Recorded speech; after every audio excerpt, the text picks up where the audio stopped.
Okay, I would like to make a button that when clicked, teleports the player. Here's how I go about doing that. To do so, we need two things, a button and a location to teleport to. First, let's start with the button. To make the button, I'm going to go into the hierarchy and right-click 3D Object Cube. I'm then going to call it Teleport Button, and then come down to the transform and set its scale to 0.1, 0.1, 0.1. Then I'm going to fly around and go Ctrl-Shift-F to place it where I am, and then I'm going to reset some of its rotations. Now, as this is a button and I don't want players to collide with it, I'm then going to come down to the box collider and hit is trigger and make that true. And then I'm going to come down and add component Udon behavior. Now we need a script to go inside this Udon behavior component, so I'm going to come into my project window, right click and go create VRChat Udon graph program asset, and I'm going to call it teleport button. And then I'm going to open up the Udon graph.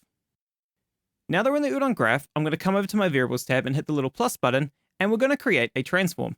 I'm going to call this target location, and then I'm going to hit this little drop down and make it public so we can select it inside the inspector.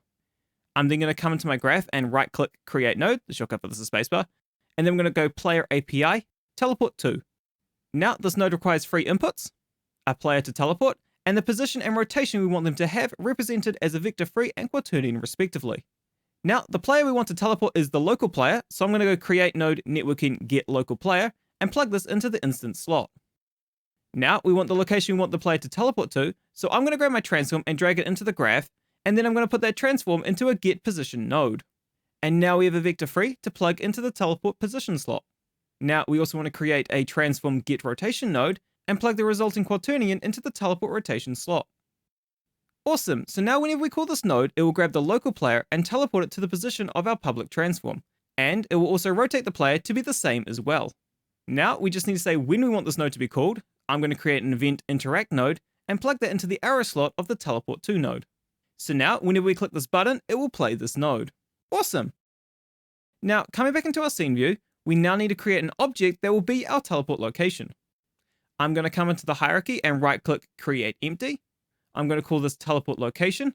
I'm then going to fly over to where I want the player to be teleported to and go Ctrl-Shift-F to place it where I am and then tweak its rotation.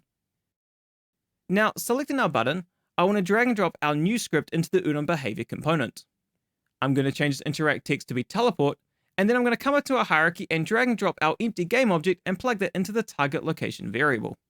And now it's time to test this. Now that we're in the world, when we click our button, we should see the player teleport to the new location. Awesome. So now what if we wanted to teleport everyone? Well, to do that, we would need to come into our Udon graph. I'm going to go create node custom event. I'm going to call it teleport players, and I'm going to plug that into the teleport to node. Then I'm going to drag our event interaction node up, and instead of plugging it into the teleport to node, I'm going to plug it into an Udon behavior send custom networked event. I'm going to make sure its target is set to all, and on the event name, I'm going to click this little drop down menu and select the custom event that we just made. Awesome, so now when we hit this button, it will tell everyone to play this custom event. That in turn will make everyone play this node, teleporting them to the new location. So now we just want to hit compile and come into our VRChat SDK and build and test, running 2 instances so we can test out the networking. And now that we're in the world, we can see that when I hit the button, everyone gets teleported to the new location. So now teleporting the player can be super useful if you're making a game with multiple levels, or even just creating a lobby while the game is playing. Then again, you could change the script to work with a pickup instead, attach it to an object synced wand, to leave you with a wand that can summon everyone in the world. There's no way this will end badly. Anyways, hopefully that was helpful. Feel free to leave a like on the video if you liked it, leave a comment down below if you have any questions, and feel free to check out some of my other tutorials that I have on the channel. But until next time, bye!